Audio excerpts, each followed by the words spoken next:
Okay. Good, Are you good. sure? That sounded like a question. Yeah, I was a little frazzled getting here, but all is good. Um, and just a lot happening in my life, but all moving forward. So it's all good. Awesome. Okay, give me a second. I'm gonna pull up the images. I'll do the screen share.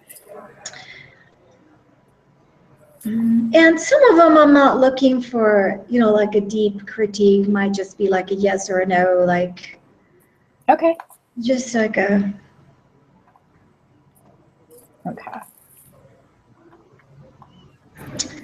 So this one was a failed image, Okay. and I was really bummed out because it's my favorite image of this series. And so I say it's failed because I made my model look fat, and so she didn't like it. And so and then it was beyond me to try to fix it. Like I honestly, I tried, and I don't know if it's just not worth trying. But I wanted to get you feedback to just from an editing point of view. Is it my lack of knowledge on this particular one? On editing? Yeah, so what happened, okay, so this is just pure fun. This is a vacation photo, and these are friends. And she got this mermaid outfit that we took with us just for fun. So we took a whole bunch of pictures with the mermaid outfit. So I did not see the outfit until the morning of, and it had a mesh in the middle. Okay. So the thought that came to me was like, oh, why didn't we just remove the mesh? Because my model is actually not fat, but it's just not very flattering. But anyway, I just don't know if there's any way to fix it to make Okay. that mesh look like skin and have it look flat. Well, I would say that with the image, do you care if I pull it into Photoshop real quick and I'll show you how to fix it? Okay. Okay. I would say that with the image, the mesh, this part with the belly, that's what we're talking about. Yes. So here's an interesting thing, something that I've noticed when I'm photographing people. When they are paler, or when they have parts of their body that are paler because of tan lines, the lighter color actually translates as weight. And the reason why is because what protrudes catches the light, and what recedes catches the shadow. So breasts protrude, so we have the highlight on them. The cleavage is always in shadow because it's pulling back. Same thing, like we'll have shadow in the neck because it's further back than the chin, right? So Yeah. because you have a lighter color, if this was actually black, it wouldn't stand out as much. Or if it was all the green, Okay. it wouldn't stand out as much. I tried making it green and it just looked really bad. Like my editing expertise were not enough to save it. Well, that would be actually, I think, a little trickier than just going in and minimizing the stomach. Hang on a second. Let me find my editing pen, which I think I walked away with. Here we go. Okay. So we're looking at this image. I'm going to do just a really quick one. The easiest thing that you can do is go in with Liquify. Okay. Okay. And then this tool right here, you're not seeing that. I don't see the tool. Okay, hang on. I think I gotta share the whole screen. Let's try that. Okay, now can you see this one right here? Okay. So, are you hearing the echo of the playback? Yes. Let me see if it's my phone. Are you hearing the echo? Yes. Yes. Let me see if it's my phone.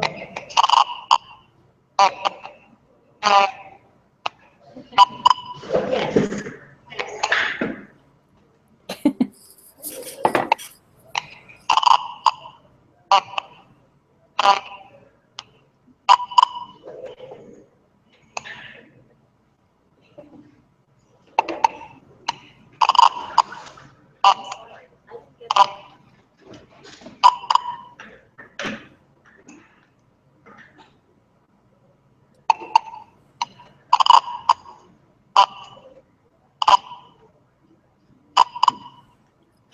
Turn off phone.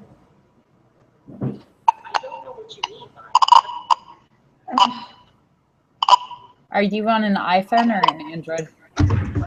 There's a phone. I have an iPhone. I'm trying to figure out if maybe this is a problem, but Okay. If you're on iPhone. If you're on an iPhone, if you double tap the circle, the single button, it'll bring up all the apps, and you just want to close Google. Okay. And you close it by swiping up.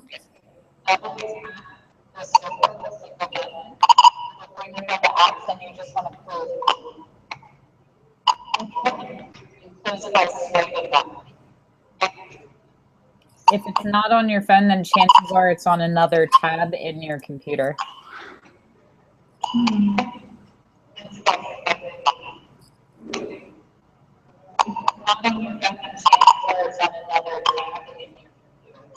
Oh, okay.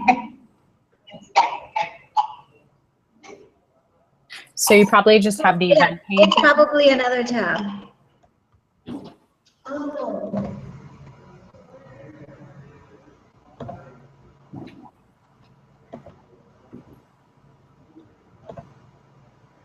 I think Okay. I got it. Oh, thank goodness. That was quite a bit. Yeah. All right. Okay. Okay.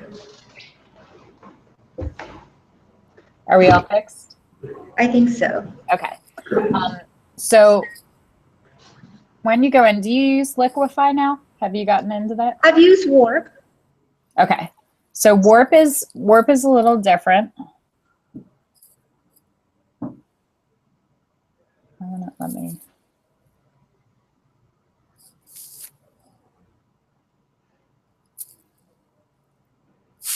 me close these up.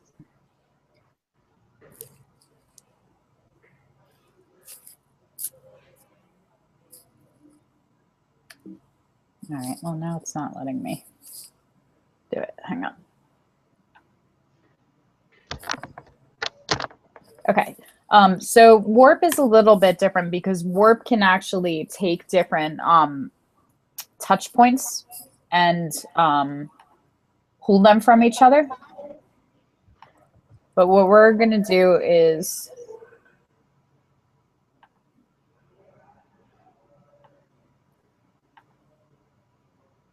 what is going on?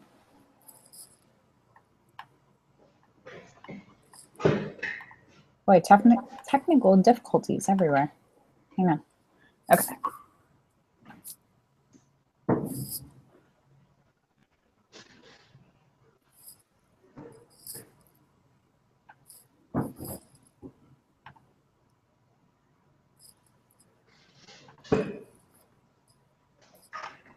All right.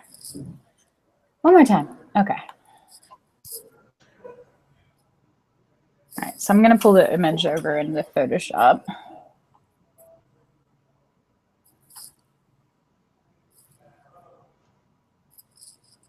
All right, so you want to go up to Filter and Liquify.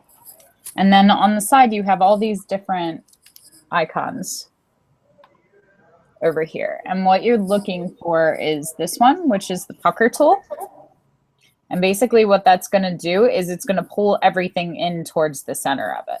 So you want to keep it about as wide as what you're looking, and then it's just little taps in. And what it's doing is it's taking everything. So if we did it over here with the flower, you can see it starts to pull her head. Oh, yeah. You know, so now we got that shrunken head thing going on. But all it's doing is it's taking all the information, and wherever the point is that you're touching, it's drawing everything into that.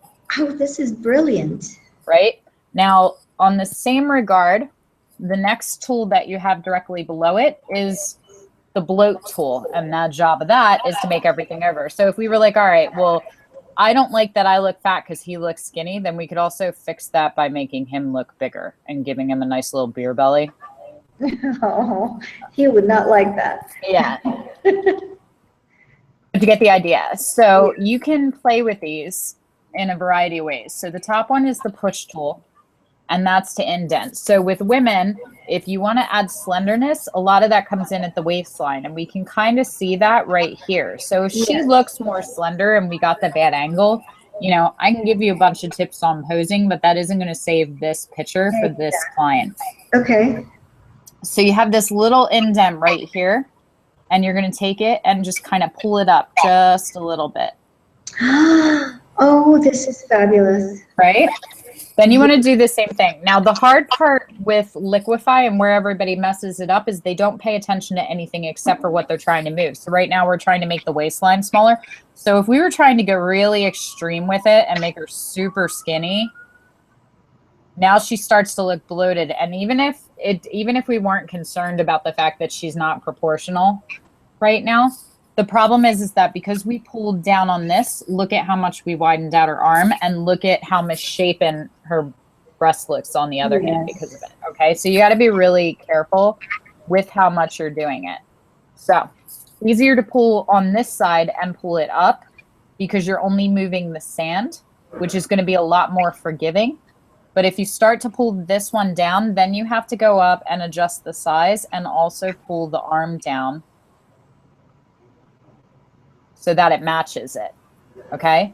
Now, one of the other things that we can do, and one of the interesting things about anatomy, is that if she has a little bit of extra weight, chances are that she's not gonna be super perky either. So we can actually just give her a little bit of a lift here, which will add to it too. And then here's the other one, again with the pucker tool pulling things in. If you just take the push and push the bra up on it, because we're shaping the bra, it's naturally changing the illusion of what we're perceiving as her body height because of the curves underneath. Because you have this really strong line under here because it's pink. So the eye's naturally going to perceive that. So if this costume came and was like flat, then we don't see as much of the shape, even if she has the most fantastic boobs in the entire world, because the line of this is flat. So we can fake a lot of the shape just in touching up and pulling up here. But again, the more you push, the more distorted other things are. So you can see it in the ribbon now. So it's touch and go.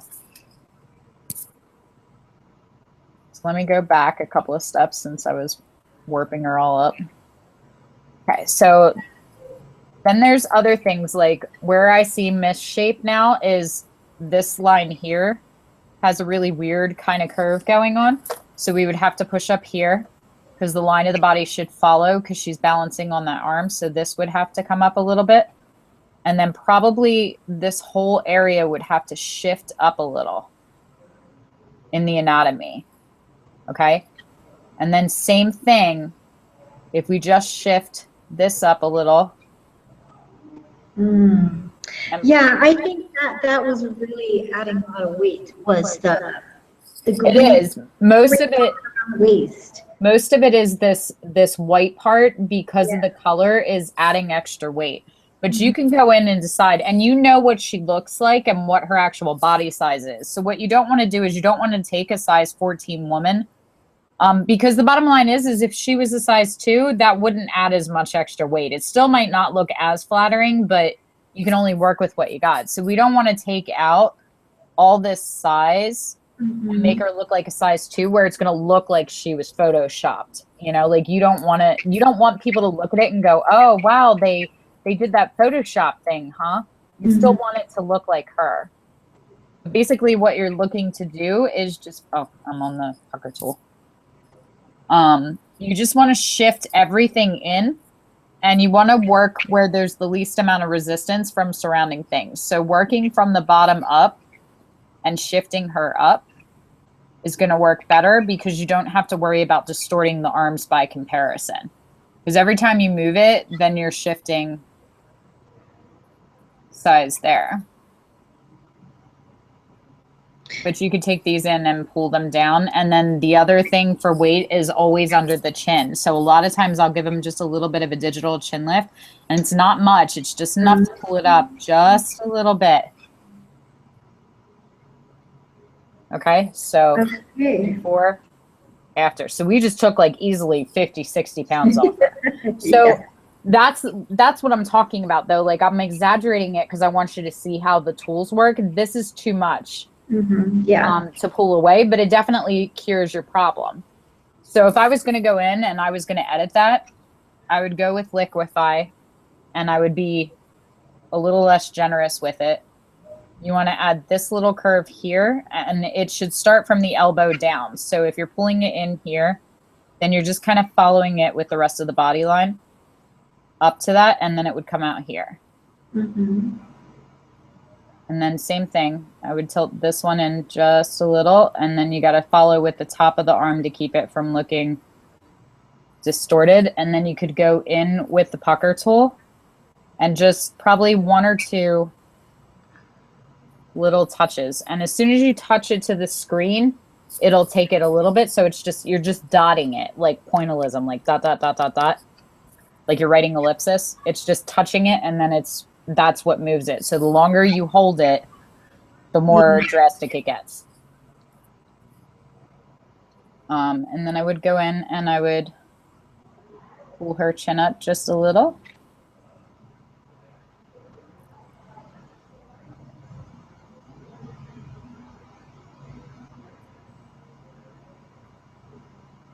And then every girl appreciates when you add a little bit of the push-up bra. Yeah. So I think that's a lot more subtle than the first one. But we still took quite a bit of weight off her, but not enough that anybody's going to look at it and be like, wow, you really touched her up. Because some of it is angling. And honestly, she's probably a size 6. So this is a really, really bad picture of her. Okay, well then, and that's what, because you really can add 10 or 20 or 50 pounds with the camera, depending on your angle. Yeah. The other thing that I would do is I would come up here to the lasso tool, and I would select around the white. Command C for copy, Command V for paste, and then I would go in and I would adjust the color balance and balance that out a little more. So I'm just going to pull the yellow and the red.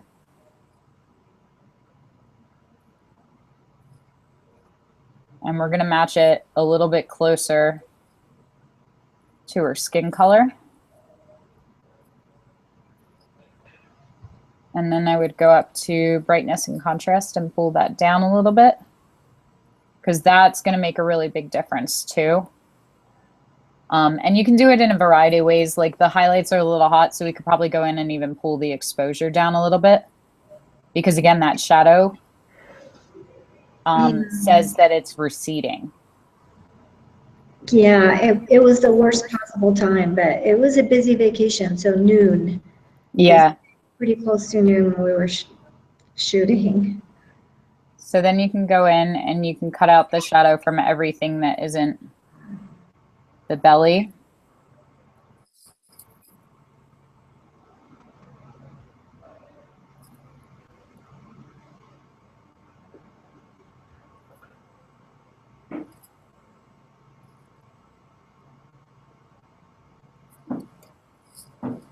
But that takes a lot of the color down too.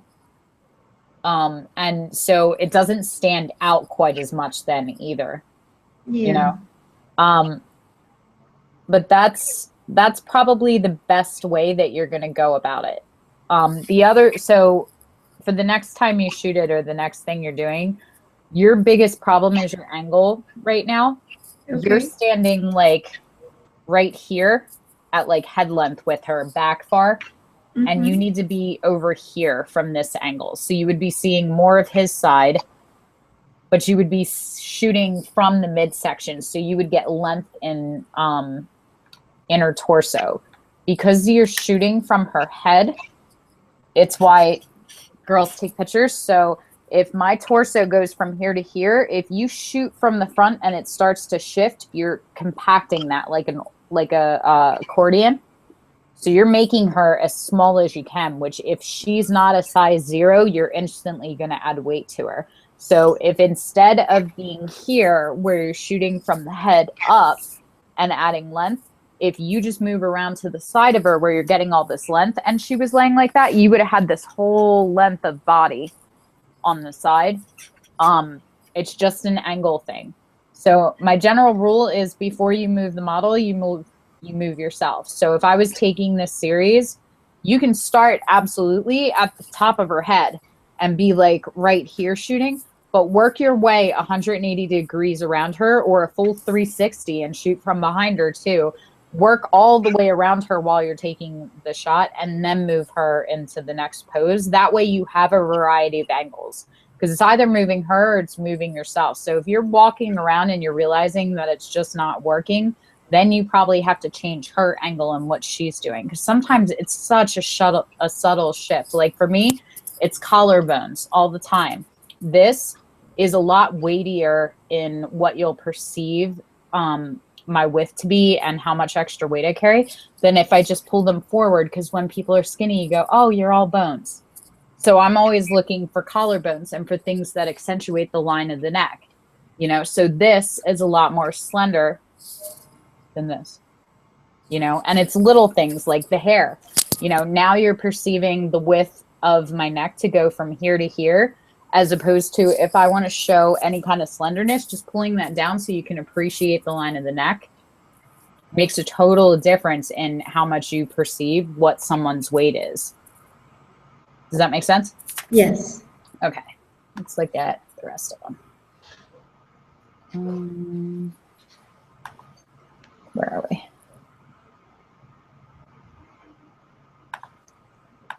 I think I have it on the right one. Okay. Are you seeing the next image?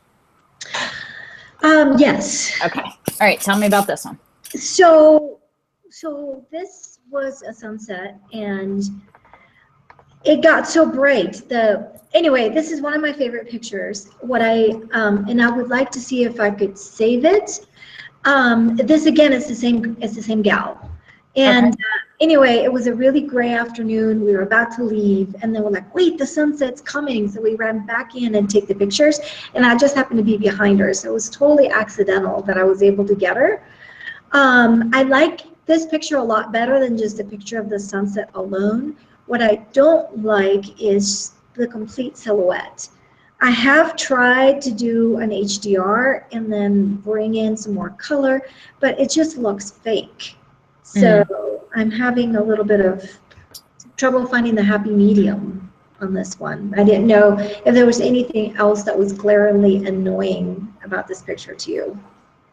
I mean, it's a good start for the silhouette photos. I don't know exactly how much we can pull back. It depends on how much information there is. Are you shooting in RAW or are you shooting in JPEG?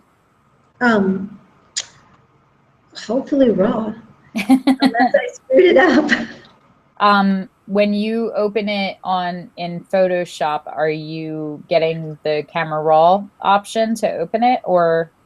I think I'm working on version 5 and it doesn't open. So I work in Lightroom, which I think is very similar to Camera Raw. Okay. And then I import into Photoshop. Okay. It should still open in Camera Raw. So if I go in and open. So what I do is I import all the photos into Lightroom first. So maybe that's the problem. Maybe I should try to import the photo directly from. No, you should be able to do both. Actually, let me see, and we'll see how that works, because I actually don't do that. Okay. So these are. Okay, so this is a Camera Raw image. I already have this one open because I'm working on it. Let's go to something else. Filter 5 stars. Let's go look at that one. All right, so this is a raw image, and if we go into, oh, why won't it let me do it? Oh, because I'm not plugged into the hard drive. Well, okay.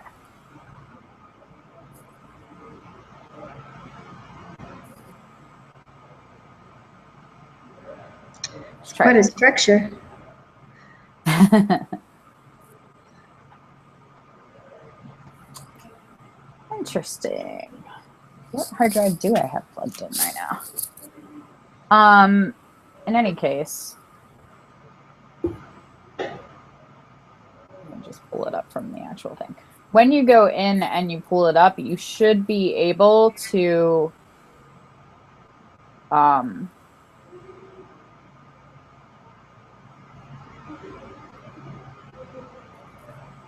I mean, you can try it in both, but you should be able to pull it up and then this should open for you. If you're not seeing this, chances are you're not shooting in RAW, or somewhere along the way, it's auto converting it to a JPEG. Oh, okay. They're pretty big files. I'm pretty sure I'm shooting in RAW, but maybe they. If you're shooting in RAW, when you go to your thing, it'll say .cr2. If it's saying .jpeg, then even if you are shooting in RAW, it's converting it somewhere. Whatever program you're using is auto converting it. I think it does say CO2. Okay.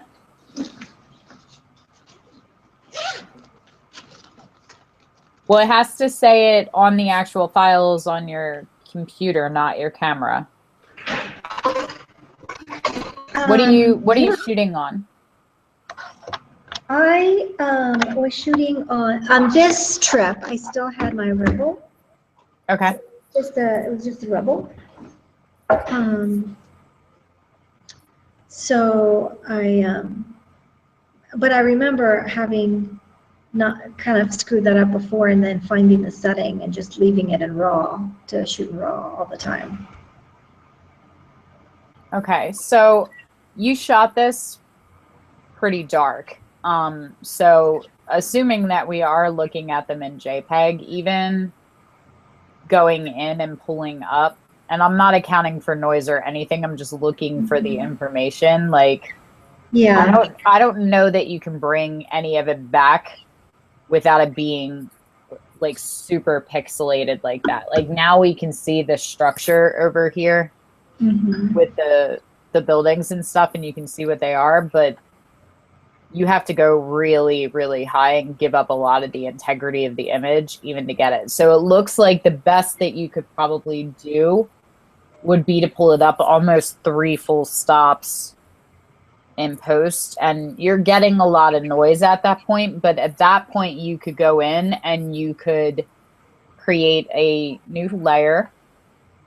So you'll go to new, and then you're going to come down here to mode and click on overlay and fill with overlay neutral color. Okay.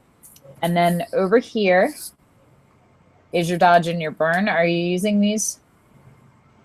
Yes. Okay. So you want to come up here to where I think it auto selects midtones. You want to go to the shadows, and then you could go in and pull up just a little bit more info, but I don't know how much you'll actually be able to recover. So there's little things like when we pulled it all the way up to almost cartoon, we could see all of the structure over here. You probably wouldn't be able to recover that, but basically all you're going to do is go over it in the shadows and the midtones and even the highlights, and just basically trace over it to pull out some of the details that you're looking for. The more that you do, the more integrity that you're going to damage in the photograph because it's so dark. So you are going to get a lot of noise. So you have to decide how important that info is if recovering, say, the back of her is worth the damage that it's doing. Because when we start zooming in, you start to see. May not be worth it. Might just be a loss. It might be, but there's also other elements that you can go in. So if we go back, let's make a second copy of that before we pull the highlight up. Oh, wait.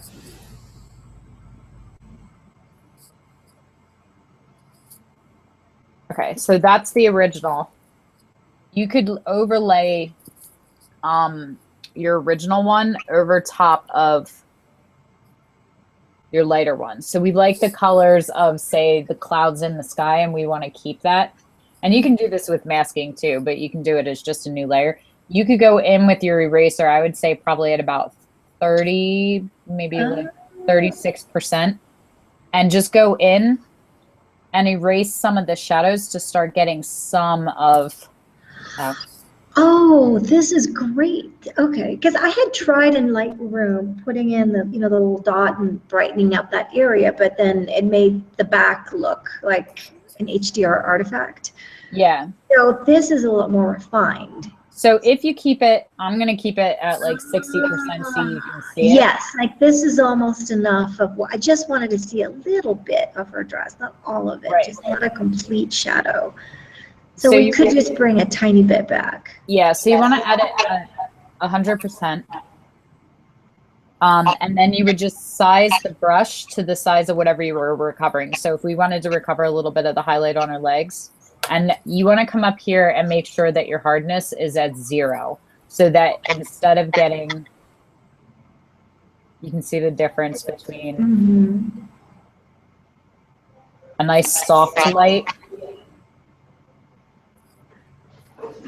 and a hard one, right? Okay. So you could go in and just with a, I'd say at 30%, I like to work lighter because then you can see how much of it you want to recover. So you could come in here and just keep kind of brushing until you get to what you want.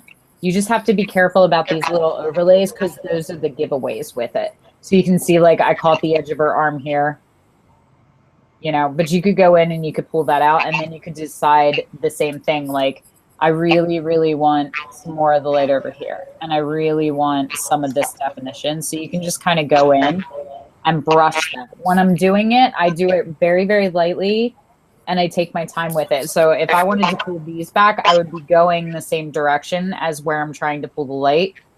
And I would be using a much smaller brush so that I wasn't getting this fallout on the side, because that's the giveaway. If she's the center of the image, the other thing that you can do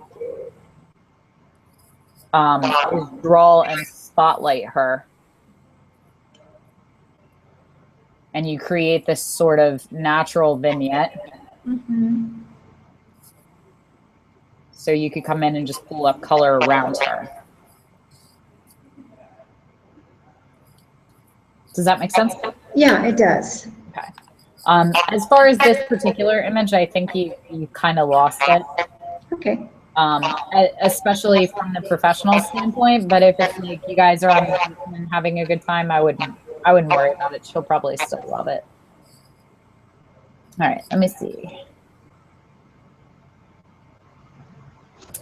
Now I can't find the image.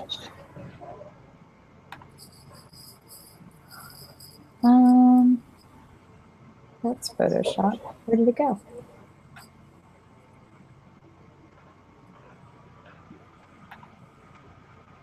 Okay. Try that. Okay.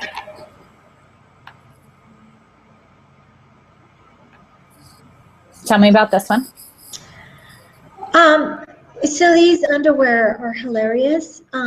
These are another couple that we vacationed with, and they brought us these underwear that have different designs, and so we decided to do like an underwear shoot.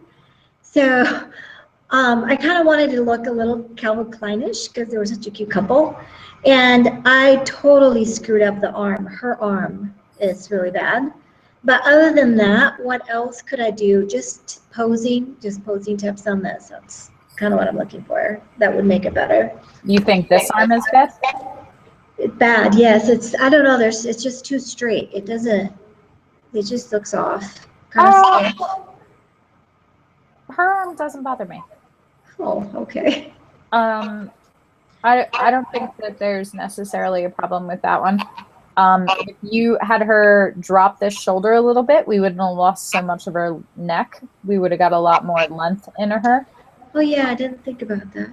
So you could have kept it straight. Also, dropping this would have created just a little more of a natural pose, because then if you're looking for that bend, you could have dropped it and had her arm come forward to come in the same position, or she would have enough length because her shoulder would be down here. You'd add a couple of inches more down here. She could actually wrap it around the back of his leg. This one's super cute, but you don't have the hands directly on top of each other. So her hand should actually be coming underneath somewhere on the forearm. Okay.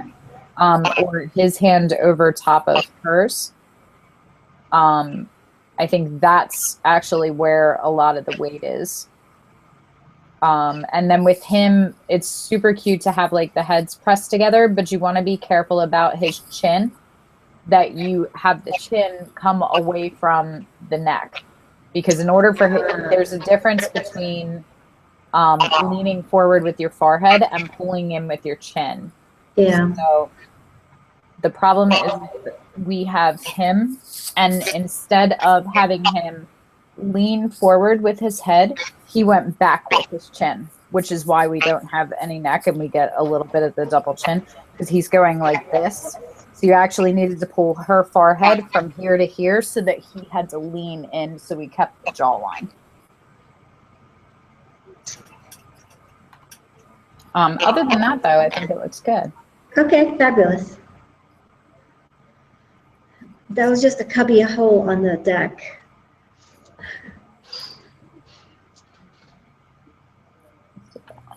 Okay. I like it otherwise. I think it's good. You know, you're still working with light. My cat is like attacking me under the desk. Tell me about this one.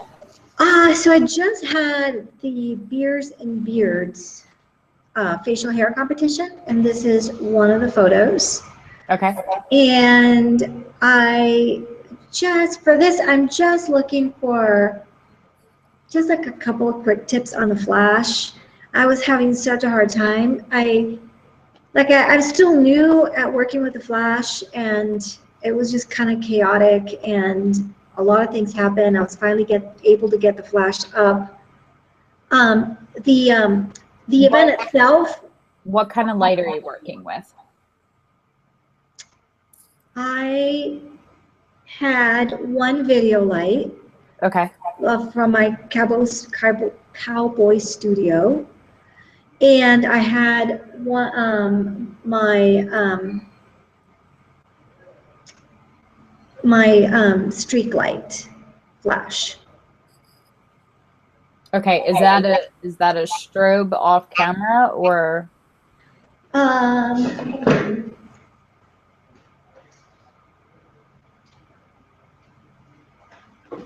Can you see it? Yeah. Okay. So is that exactly what you were using with the modifier? Just like it is, yes. Okay. What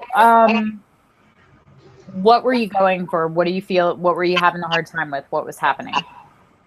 Because I don't think the light on this one is bad. So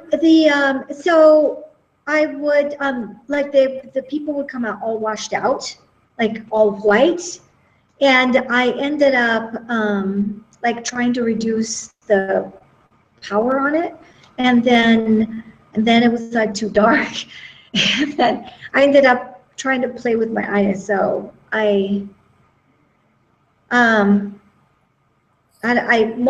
was washing people out. Okay. Oh yeah. Well, you're at 3200 ISO, so that's part of your problem. Okay. So I usually, especially if I'm working with strobes, I'm at like 100 ISO. And okay. So most strobes, most cameras can sync with the strobe to about 1/250th of a second. So you can bring your shutter speed way up and your ISO way down. So it's not the output of flash necessarily from your light, it's your camera settings that you're struggling with. So when you're shooting, what mode are you shooting on? For this, I put it on program. Okay. I would say that there has been enough progress in you between, you know, our first critique at level 4 and now that it's time for you to switch to manual. Okay. I would, you know, if you're comfortable on program when you're shooting with clients and at, you know, events and things where the pictures count, then I'm fine with you staying on that. But when you're having play dates, put it on manual and shoot for a while and get a feel for your lights. And how aperture affects it and how your shutter speed affects it and how low you can handhold before you get motion blur, either from them or from you just moving while you're holding the camera. 1/30th of a second is really low to be shooting if you're not on a tripod. And even if you are on a tripod, you're not accounting for the motion of them even just breathing and moving, like just natural movement. So I wouldn't go much below 1/60th of a second, personally. Okay. I'm really curious to see this one straight out of camera and see some of the images, because I don't understand how you're shooting on a strobe at 1/30th of a second, 3200 ISO, and getting anything but white. Okay. I may have deleted all the bad ones, and it was such a frantic day that I may have turned off the strobe. Okay. And gone back to the video lights and that makes much more sense. And okay. Okay, and just really tried to push up the ISO to compensate. The good and the bad of it is that the event went really well. I had an event planner here who would like to plan to do a new one, and now she's asking for these pictures that I took to do promotional material. So these, I was just thinking they'd be kind of just, you know, Facebook pictures, no big deal. But now that they're going to be promo pictures, I feel like I probably should do a little bit more, especially you know, clean up my background and all. I mean, I like it. I don't think that there's a problem with your background, aside from the fact that you have a little bit of banding in the photo. And part of that is because of the integrity of the image and how dark you were having to shoot if you were just on the video light, that makes sense to me. Like your settings, that doesn't compensate with a strobe. You would have, which is what you were doing. So if you had your ISO up and your shutter speed down that far and you were working with a strobe, that's why you were getting washed out all white images. So your shutter speed needs to go up and your ISO needs to go down. I would say that when you're shooting on a strobe, before you fire a single image, take your ISO down to 100. Okay. I learned to shoot on manual, so remind me, what does program mode prioritize? You set what? I have no idea. To be honest with you. I mean, I have started to shoot more manual, just other than that, but working with the flash, I just wasn't quite sure. I just remember one of Trey's videos that said, if you don't know what to do, put it on program. It is time. I love our fearless leader, and you know, that might be good for someone who just got their camera, but you have enough talent and you've made enough progress now that that's not a good enough excuse for you. You should learn what to do. Because you're getting good images, even when you're struggling, even when you're shooting with a video light and you're panicking because you can't get it, you're turning out good images afterwards. Like, I like this image a lot. This would score high for me. You know, there's a few things, the color banding, and it's not quite tack sharp, but the focus should always be on the eyes, and his eyes are just a little out of focus, but the beard is really sharp, and I love the texture in it. And I like the, you know, I like the play of that texture against the plaid and the color background. There could be a little bit more separation between him and the background, but overall it's still a really good image. Like, whoever he is, I'm guessing he's really happy with this one. This is Facebook profile for Yeah, he put it as his Facebook profile photo. Yeah, see, that's an A+. That means you passed the test. Okay. That's always my goal. If I don't make their Facebook profile, I feel like I failed. Like, I better be their image like 15 seconds after they see it. Otherwise, I didn't do good that session. Okay, so that gives me some great direction. So so I'll practice with my flash. I'll do 100 ISO, and then I'll practice with my timing. I haven't touched that. Right now, this one, the focal length is at 3.2, which is a shallow depth of field. So if you like shooting at that shallow depth of field, then I would say at 100 ISO, your shutter speed is probably going to be somewhere around 100 to 160. Okay. That should get you started. Just like what we're talking lenses and all this, the next lens I would like to buy is a 70 to 200. And there's a really big price difference between the image stabilization and not having it. If my camera has it, how is it worth the extra $600? I know it's a heavy lens. Do you handhold? Yes, I Then do. yes, I like to handle. Okay. It's a very heavy lens. Is this the last one that we have, or we have a couple more to look through? There's just a couple. Just your yes or no. Are these worthy to print? I love this. This would be on the wall, and this would be offered in gift shops as postcards, and this would be in the brewery, and this would be your new business card. I love this. This is one of my favorites that I've seen from you. Okay. Okay, so that's a yes. And I got a couple more. Oh, this one, there's something about it that I love, and there's something about it that's not working. And it's a little dark. Yeah. It's a stormy image, but it's still a little dark. We have a lot of black along the bottom and a lot of heaviness right here.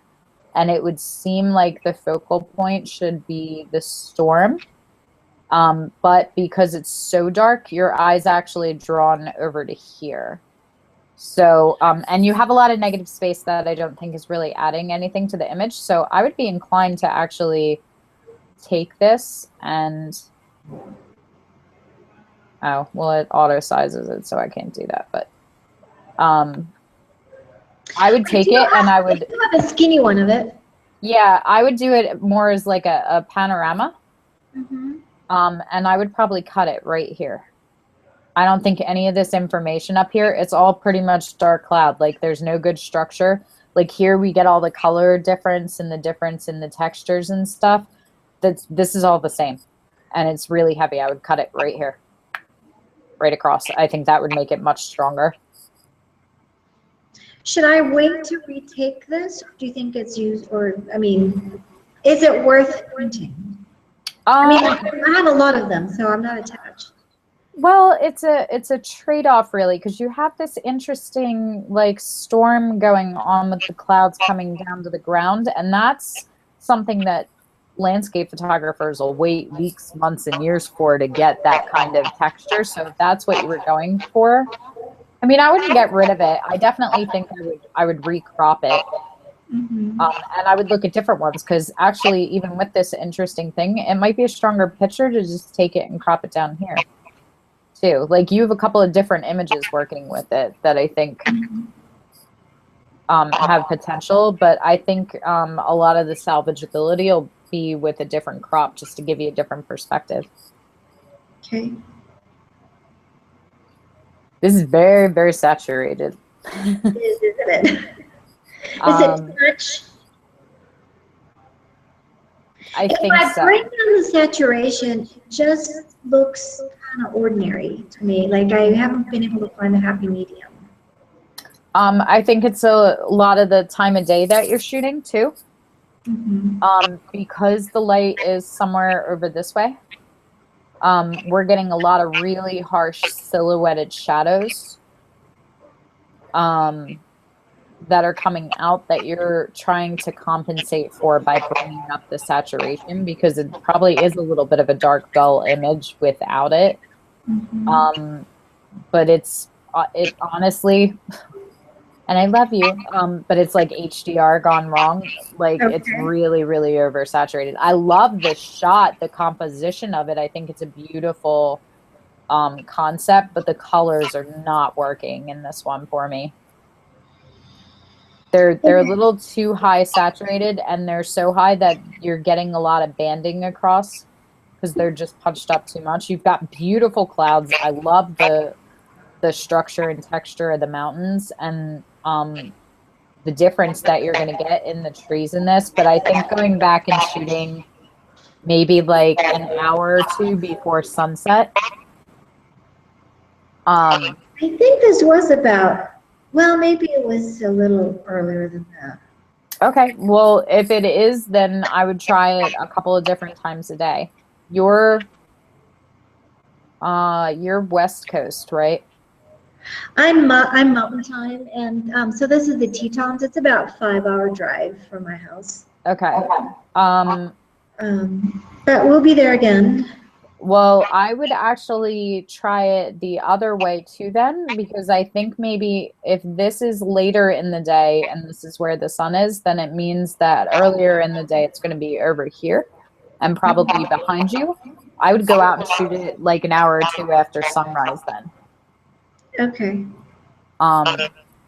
If you have a really good spot, with all my landscape professionalism and experience, by the way, let's just keep that in check.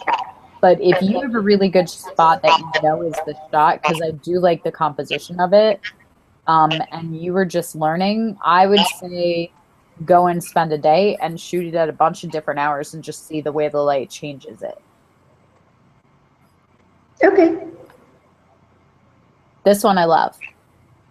Okay. And this one I think works. So it's still got that sort of oversaturated feel, but it's not visually offensive like the other one. And I think part of the reason why is because only certain things have that color. So we have like this rush of this sort of golden amber, and we have this really vibrant kind of pea green, and then it gets into like the evergreen dark color, and then we have all this blue, but then it kind of fades out into the center and gives your eyes a break. And like this mountain is almost like muted and more monochromatic almost in the color.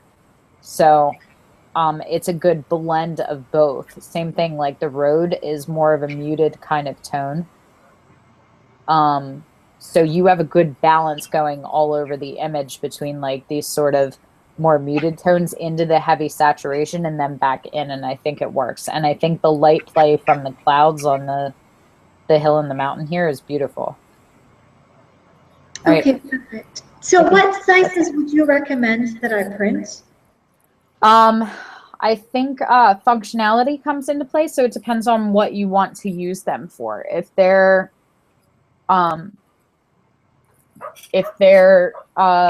note cards and greeting cards, then I would actually just go look and see what sizes standard greeting cards are.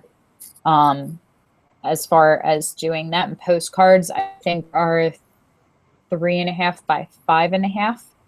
And the postal office is very, very specific on what counts as a postcard. So oversized postcards people do, and they're like, oh, it's a jumbo card. And the post office makes you pay extra for them. So if you want them to be usable as postcards, then you want to be able to be in the right size parameters.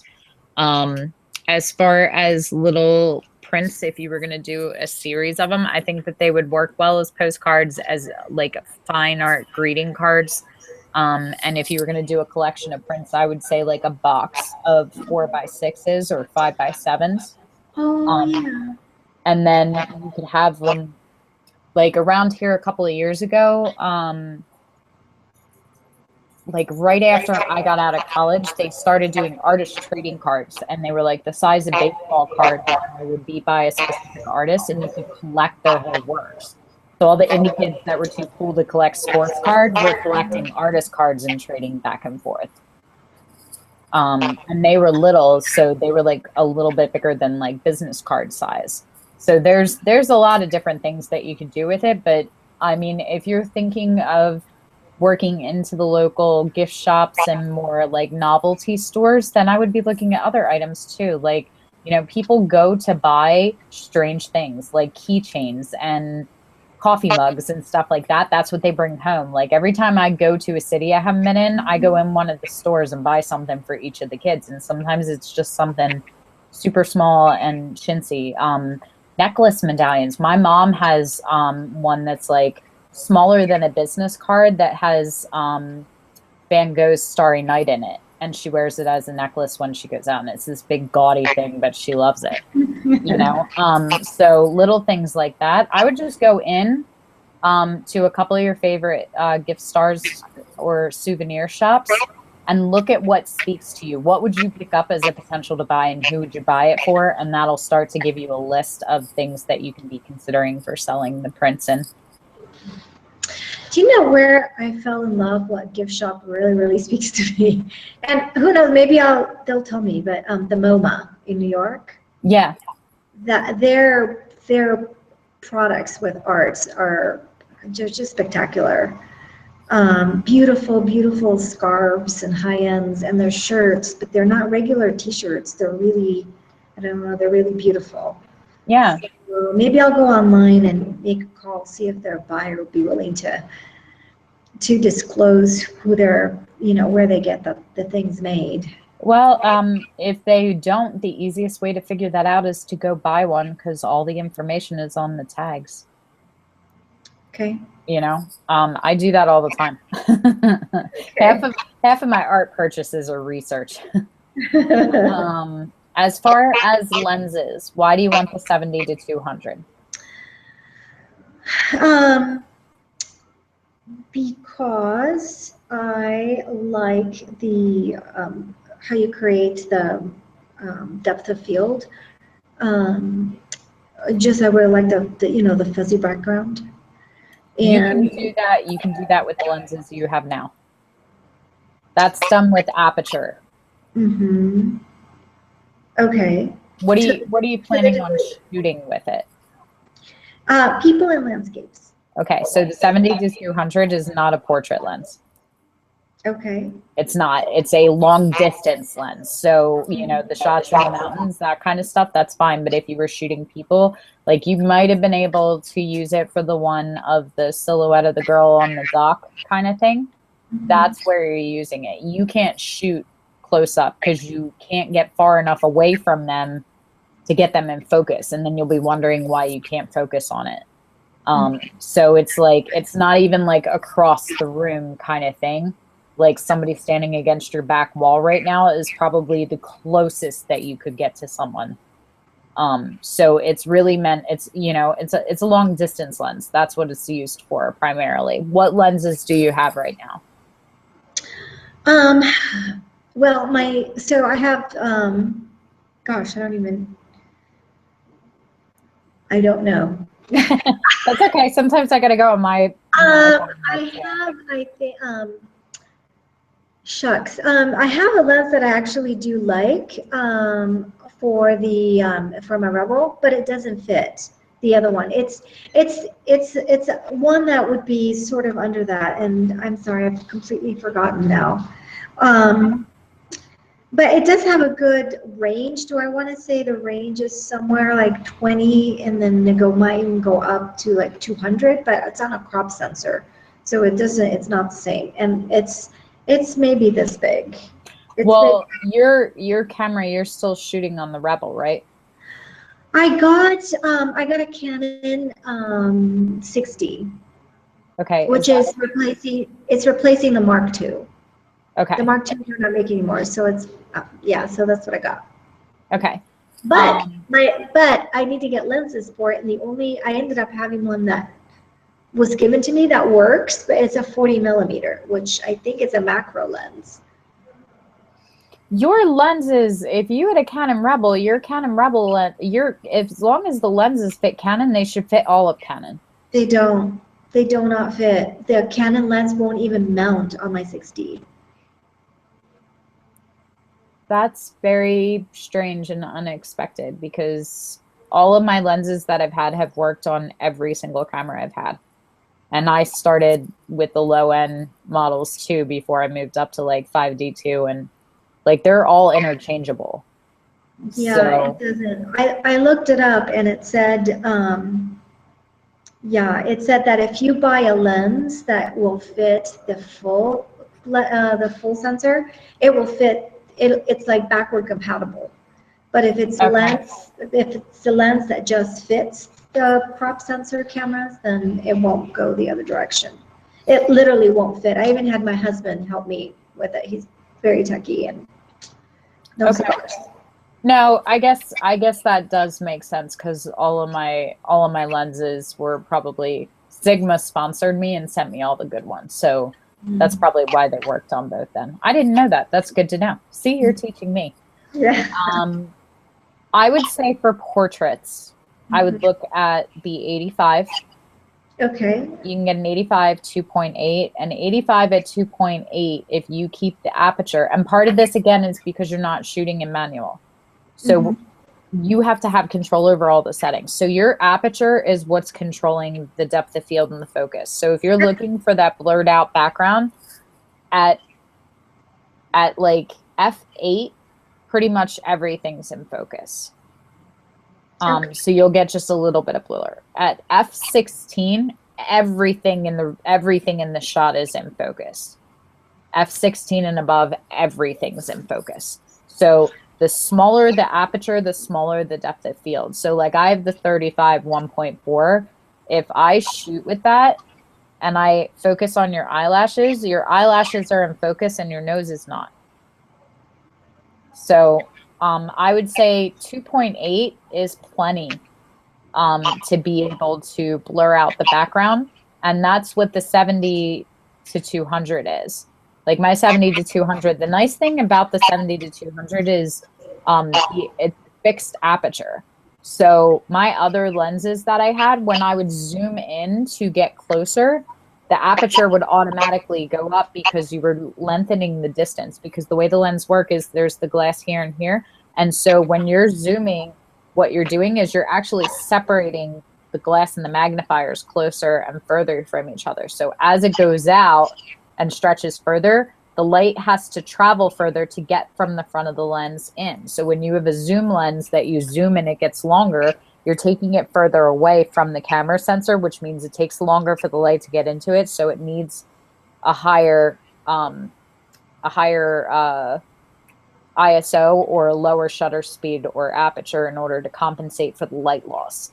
Does that make sense? Yes. Okay. So with the 70 to 200, the nice thing is that you can zoom all the way in, and the way that it's done inside with all its little techie compartments, the basic idea is that the glass doesn't move further or closer from each other within it, so it's not taking any more distance. So whether you're zoomed all the way in so that you can get super close up at the ring, or you're way back here, it's not actually moving it and lengthening the amount of time that the light takes to get from the beginning of the lens to the back of the lens where the sensor is. So that's the benefit of it, and that's a lot of why the price is so much higher for that one than it is for other zoom lenses. I love my 70 to 200. If you look at a lot of my images in the Reliquarian series, like the higher learning one on the table, that was shot on that. A lot of my images in that series are shot on it because it's about her in this big environment. So it would work for like your photo. You probably could have used it on the beach with the mermaid and the guy. You probably could have used it for the silhouette shot. You can use it for your landscapes. But you couldn't have used it for the one of the guy that you were having the trouble with the lighting with the epic beard. You're too close to him. You would never get in focus. Okay. So that's the benefit. I don't think that you need to spend that kind of money right now on lenses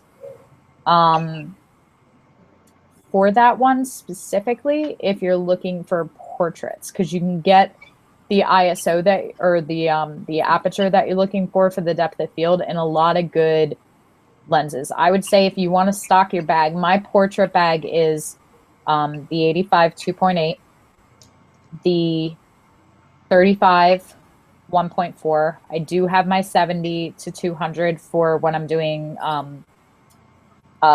portrait environmental shots where I'm including the outside.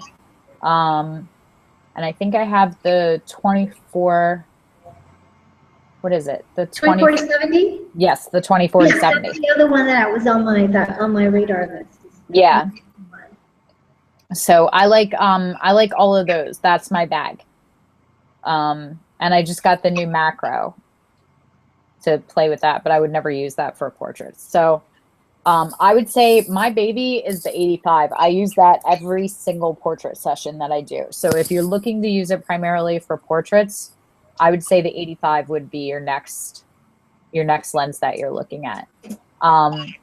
Really, before you put in the money to buy, you know what a great thing to do would be? I would go and I would rent it from Borrow Lenses, and just borrow it for a weekend. It's like $30 to $50. Test it out and see if you love it. You know, for that kind of money, $30 to use it for a weekend and go, no, I really don't like this. It's too heavy. I don't want to use it. Or I see what you mean. Like when you get in there and go, no, I'd much rather spend 30 to 50 bucks to not spend 2,000, you know, or talk to some of your friends or even other apprentices that are nearby you and see if you can play, or go into a camera store and say, I'm thinking about buying this, and test it out in the store and just play with it for a minute. But I wouldn't invest in a lens that's, you know, that you're going to drop 4 figures on without playing with it first. Like you don't buy the car before you take it for a test drive. Okay. So. And then I know it comes is it a 2.8 and then a 4? Is it, I'm assuming since using the 2.8, it's worth, on the 7200, it's worth the extra money to get if the appeal for you is being able to blur out the background, if you really like that, you need it down at 2.8 to get what you're looking for. I think for the ideal shot that you're looking at, for what you're trying to do, 2.8 is probably going to be the aperture that you're going to want to be at. And obviously whatever it's at, that's the lowest it goes. So at 4.0, it'll blur out some things, but it's just basically what it's doing is it's deciding, the easiest way to explain it is it's deciding what point things start to be out of focus and blur. And so at 2.8, if this is your subject right here, everything here is out of focus. So if you're shooting her, you know, 2-3 feet off the wall and the wall has a really intricate brick pattern, you're going to get the blur and you'll be able to see, you know, just kind of like the fuzzy outline of the bricks. Whereas at 2.8, if you put her 4 feet from the wall, all you're going to see is like red with some discoloration. You know, if you have her at a 4.0 and that's as low as you can go, then even with the wall back here, you're just starting to get blur, and you would have to set her this far apart to get the same compensation. So that's how it works. Like every time you up the aperture, if we're not talking about light and we know how to compensate the rest of our settings, and so we're shooting an aperture priority, which I'm going to cancel Trey Radcliffe and I'm going to tell you to put it on aperture priority, because that will allow you to set the aperture for that focal depth of field that you're going for. Yeah, he says to do that too. Okay. I think yeah. He says to do everything. Because you should, depending on what you're looking for. You know, like shutter priority, putting it in shutter mode where you're setting the shutter speed, that's really important for some people who cannot handhold at a low rate. So if you know that you're going to get motion blur if you shoot any lower than 1/80th of a second, then you have to set the shutter speed at that. And if all you're doing is controlling one thing, setting the shutter speed at 1/80th, the camera will do the rest of the thinking and compensate to get the exposure right. So in the same regard, if you're looking and going, oh, I really, really want that blurred out kind of feel, then you want to set your aperture at 2.8 or lower and let the camera do the settings and set everything else around that to keep that your priority for the image. Okay. What else? I think that was mostly. Okay. I'm just trying to make a decision, like what's my next lens, and sort of so many things that I do, sort of prioritizing. Well, you're thinking of going into Scott's Sphere 2, yeah? Mm-hmm. Yeah. What's his focus? What are you doing there in Sphere 2? Did he tell you already? No. So I think I need to send in a message to the Arcanum because I've watched his critiques around where it says Sphere 2. And he said he's had 2 or 3 people ask him how his Sphere 2 is going, but he's actually only, he's not in Sphere, he's still in the first 19 levels. Okay. Like that. That's what I thought. So I think it was something is mislabeled. Okay. But I do want to do more and more video for my work with the brewery, and now I'm excited with the new camera. The video quality is actually coming really good. Good. And a few more landscapes. So I'm thinking, just in terms of prioritizing, I'm opening the gift shop at the brewery. It makes sense that I put up some prints to sell of my own work.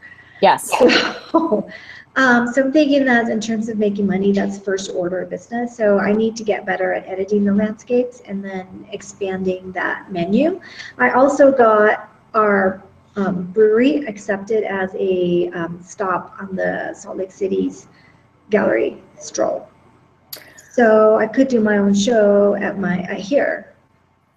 I'm not sure if they're doing this. I know that they allow reproduce Sphere in Sphere 2. So we had a couple of people like that they were in like Ron Clifford's Sphere 2 and they got to level 30 and then they came back down to level 20 and went through Sphere 2 with me or a different master. I don't know if they'll do that in the foundation levels or not, but you can drop a line to the Arcanum and just see. Like, just tell them that you're interested and you want to be in Scott's cohort that you just completed level 20.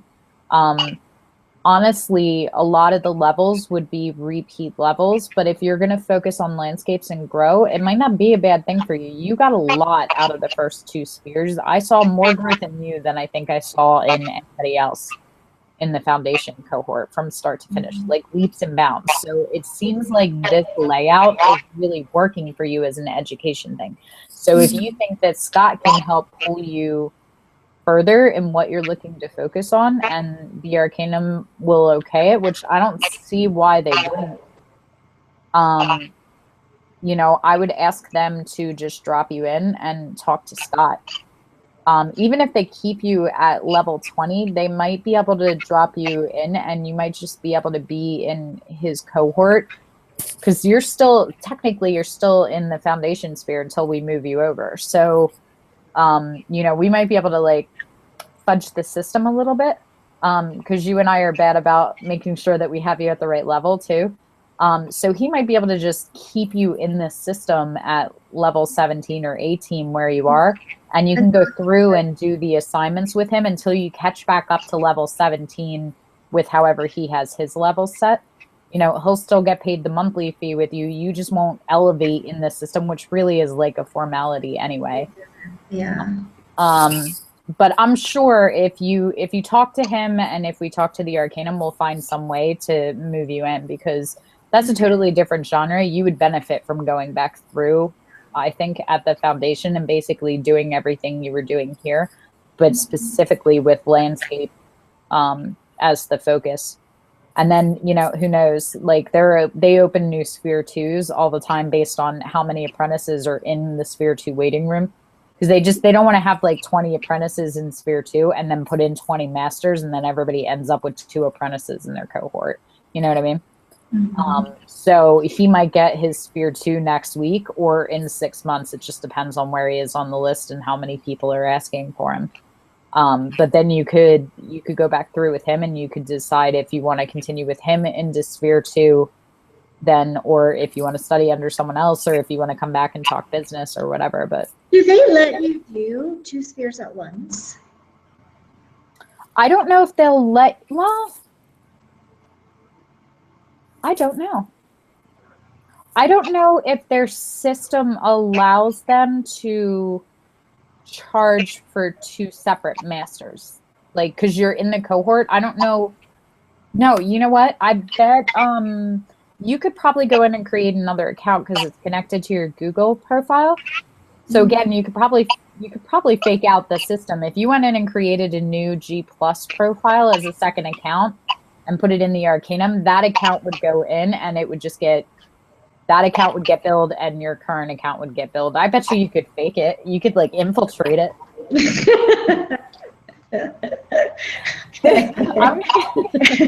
Somebody from the team is gonna like watch this and be like, Jessica Lark, what are you doing? Okay. But I know one or two of the other masters wanted to make sure that the Sphere 2 was working the way it should for the apprentices, and they created secondary accounts as an apprentice so they could go in and see how it looks from your perspective of the computer. So every time I see them do that, I send them an invite and then yell at them when they don't accept. Because that was an issue, because some of the masters study in higher spheres too. Like John Kaminsky is master, but he's in my way about it. They kind of don't want you to do that, but I'm sure if you're like, hey, look, I want to give you more money. You know, if they say no, then you tell me and I'll go yell at them because, you know, money's good.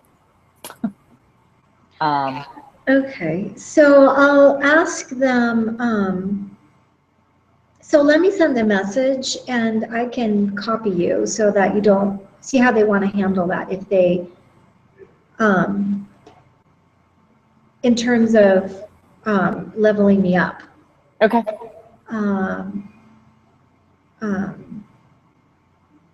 Yeah.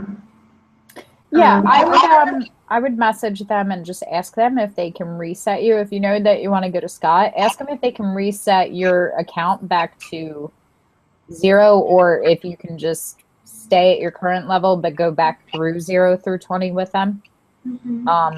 And it'll just be a formality. You just won't, your account won't level up in the system for a couple of months until you get to level 17 or 18 again. Okay.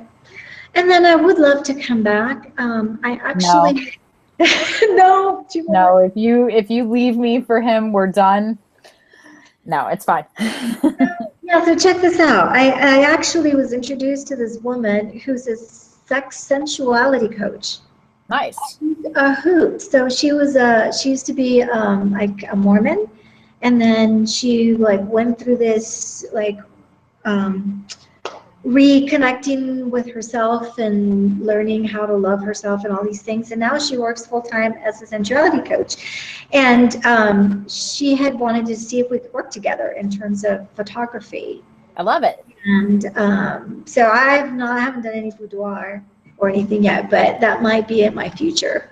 Okay. Well, you know, either way, like you can always reach out to me even if you're in a different cohort. Sphere 2 is definitely open. If you decide you want to keep moving forward, I'm totally fine with that. You know, and really we've had other people that have made a switch halfway through. Like they got everything they could and then switched over to somebody else's Sphere 2 or switched over when it opens. So that's a possibility as well. I am probably going to do the same thing that I'm doing with the foundation spheres. Like you guys are the last critiques. I gave Aaron an extension because we just couldn't coincide schedules until next week. But after that, like the foundation level's done, and I'm probably going to quit Sphere 2 at the end of the year. So I'm working on graduating everybody that I have in now, and then I'll just be running Sphere 3. So, and that's just the business sphere, is that right? No, it's going to be, so the way Sphere 2 and Sphere 3 work, Sphere 2, I write you a custom sphere and it's based on what you want to focus on. So there's people that are creating books and people that are creating like gift card lines, and there's people that are working on their teaching and you know, education parts of their business, and there's people that are working on business and marketing. So it's really open-ended. It's just about growth. So whatever it is that you want to focus on, that you want to keep it, then your levels are built around that. So like Sandra spent all of Sphere 2 creating her book Infectus, and it was about shooting the images and culling them and deciding which ones worked as a book and then putting it together. And her level 30 was the rough layout of the book. And now that she's in Sphere 3, she's working completely on the printing process and the marketing and getting it into stores and that whole side of it. So it was like a 2 thing. So your 10 levels will be completely different from anybody else that's in Sphere 2. Sphere 3 is similar, except for instead of having a sphere map where you have all 10 levels, we sit down and we create an assignment. You go through and you do those parts, and when you feel that that's done, you come in, and then we have a conversation and go, okay, now the next step is. And sometimes it's you, and sometimes it's me helping set it, depending on where you are. So, like, Sandra knew once she got the rough layout, she was like, now that I'm looking at it, I feel like I really need to create 10 more images. So her next level was creating 10 more images. And then after that, it was, okay, my next one is I'm going to go to this bookbinding class because I really like the idea of binding the books myself. And then she went through the class, and then she's like, I do not want to bind the books myself. You know, so we're kind of adjusting as we go through Sphere 3. So it's totally up to you. You can focus on landscape, you can focus on boudoir, you can focus on business, you can focus on gift cards. You know, it can really, really be about whatever you want it to be about. Okay.